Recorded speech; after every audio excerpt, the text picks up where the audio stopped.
So hello everybody, ConvertWithMoss 20.2 is out and already a lot of stuff piled up, and this is only possible due to the contributions of a main contributor, so many thanks for that. So this is not only my work, otherwise we wouldn't have so many changes and fixes.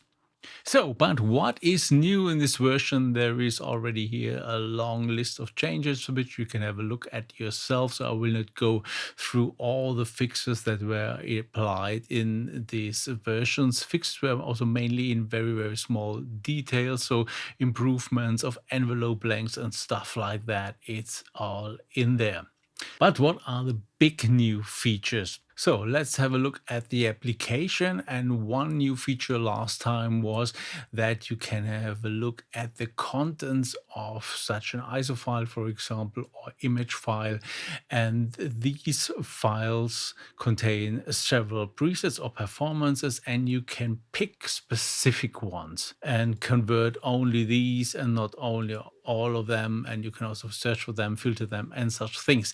And if you for any reason want to do that more often or repeat that, you would have to remember which ones you picked. So you can now export a list with the files you selected. So let's do that. Let's, for example, just put that here on a desktop so you can see that.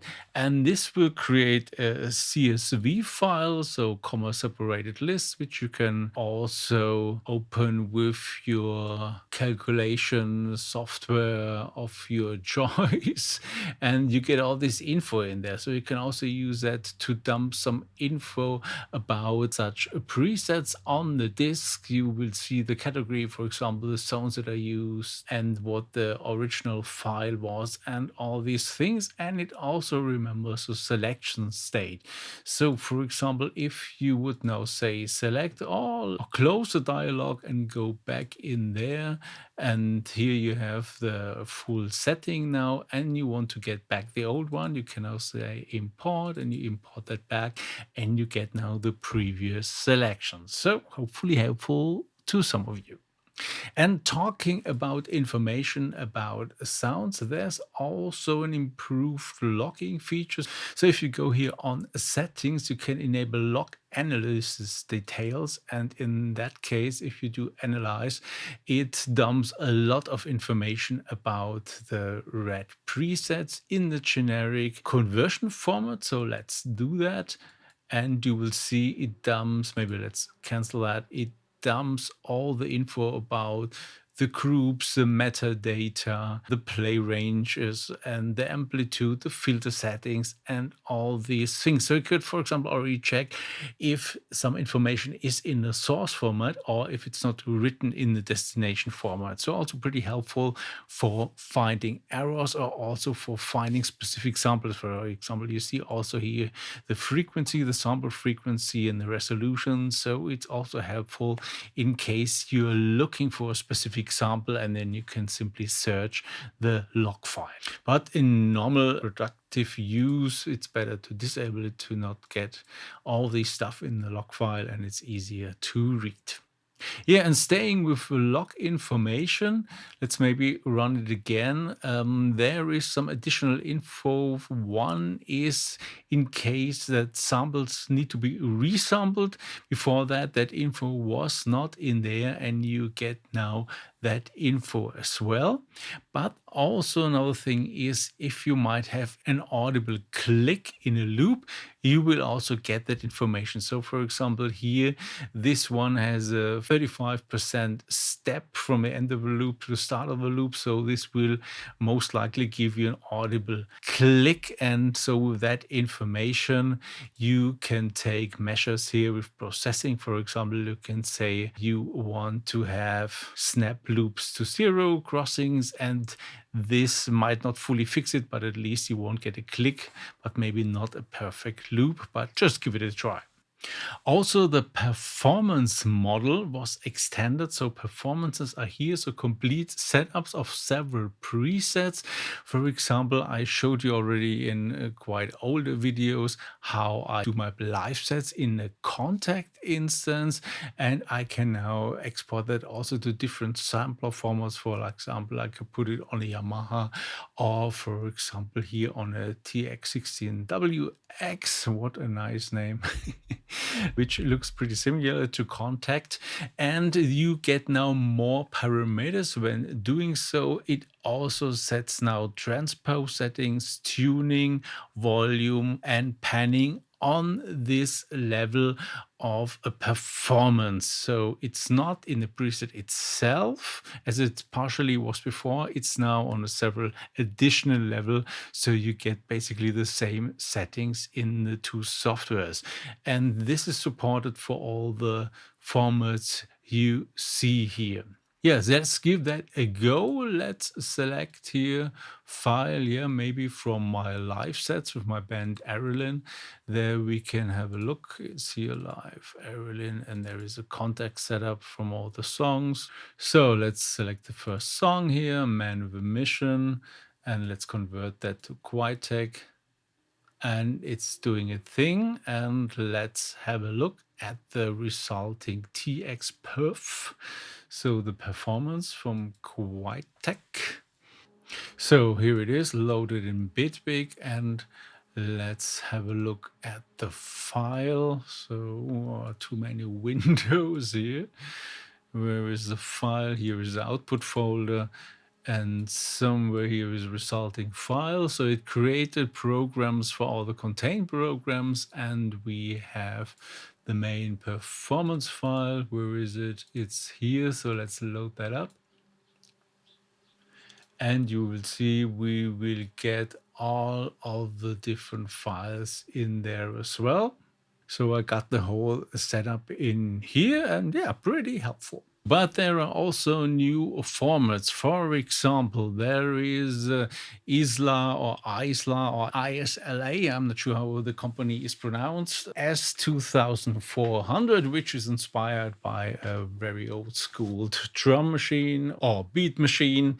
And its idea is that it's pretty simple, and it also has a very simple file format, which is called KIT, K-I-T, and this is supported as well now. A more old school device is the good old Emulator 2. Many people ask for Emulator 1 and 2. Sadly, there's not much documentation about the format, and it's also pretty hard to get example files. So version 2 is now supported, but it's a very rough sketch so far, I have to admit. And if you have more example files, especially in IMG or HFE formats, I would be curious to take a look to get a better understanding of the format. But nevertheless, the basic stuff should work. If not, please report the bugs as usual. And last but not least, there is a Roland S-10 family, which consists also of the Roland S2020 as well as the MKS-100. The 2020 has a bit more parameters, but it's basically the same machine. And I saw and found a very cheap Roland S-10, so it's now here in my studio, and that's also mainly the reason why I did this format. And the format is very funny. It consists of sysx messages which are exchanged by the sampler. So you can send this file basically via, not only basically, you can send this file via MIDI to the sampler, and it's in there in the memory again. So this is pretty cool, and you can also dump this format and you have that. But there is also the quick disk format of that, which is not yet supported because I have no examples of that. And sadly, the quick disk floppy on that device is broken, or maybe I can clean the retail. I will see about that. But nevertheless, I have a GoTech exchange in the mail, and after that, let's see what we can do with that. And if you are interested in that very simple sampler, but nevertheless pretty fun sampler, just write me down in the comments, and I will demo with some sounds of that as well. So the Roland S-10, here we have it. They are also here on the list. But there is much more in the change list, so let's quickly scroll through that. What is worth mentioning? Many smaller things, which makes them worth reconverting your already converted samples, because you might get some better settings for that. For example, you get also better category detection. I added many more tags to the detection algorithm, so this will find more categories. Also plenty of fixes. I will not go through all of them. Yeah, I did a lot of work on the S900 or 950, so this format should now be fully supported with all the attributes which are in there.